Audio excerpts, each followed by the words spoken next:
For this problem, we are asked to rewrite sine to the fourth of x in terms with no power greater than 1.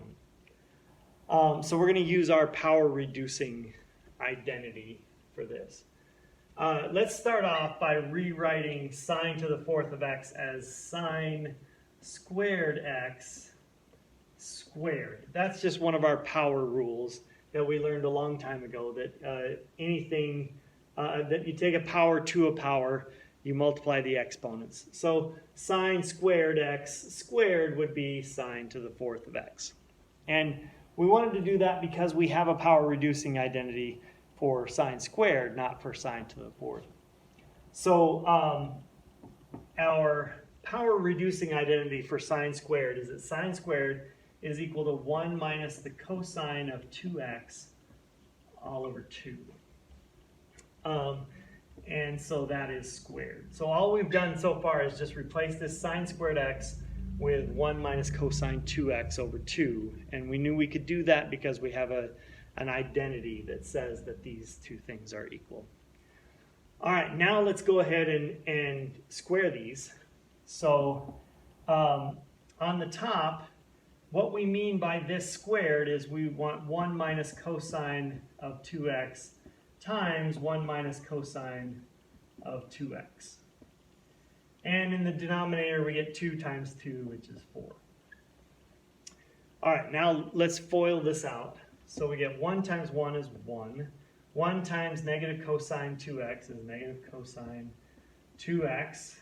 Negative cosine 2x times 1 is negative cosine 2x. Negative cosine 2x times negative cosine 2x, positive cosine squared of 2x. All right, and then all of this is still over 4. All right, we can combine these two. So we get 1 minus 2 cosine of 2x. But then notice that we still have an exponent here. We wanted to get rid of all exponents, and we still have one. So we need to use our power reducing identity again. Now we need to use the power reducing identity for cosine squared, which is the power reducing identity for cosine squared is 1 plus cosine of 2x. But here we're starting with 2x, so we've got to double that. So this is going to be cosine of 4x over 2. And all of that is over 4 still. All right.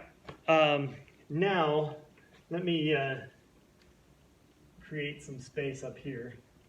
Let me rewrite this. Let's rewrite this. I'll just write this exactly as it is. 2 cosine 2x plus 1 plus cosine of 4x over 2, and all of that is over 4. So just moving that up so that we can have a little bit more space to finish this problem off. So we don't like this, having a fraction in the numerator of a fraction. So let's get rid of that fraction by multiplying this whole thing by 2. If we multiply everything by 2, that's going to get rid of that fraction. But, of course, if we multiply the numerator by 2, we also have to multiply the denominator by 2.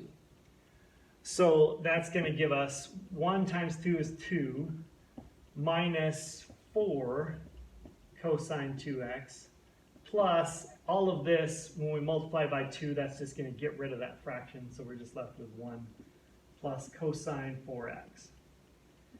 And in the denominator, we've got 4 times 2 is 8. And now we're pretty much done. The one thing that we have left that we could do is combine that 2 and the 1. So we're going to get 3 minus 4 cosine 2x plus cosine of 4x, and all of that is over 8. And that's going to be our answer. We've rewritten sine to the fourth x, and notice that we don't have any exponents left.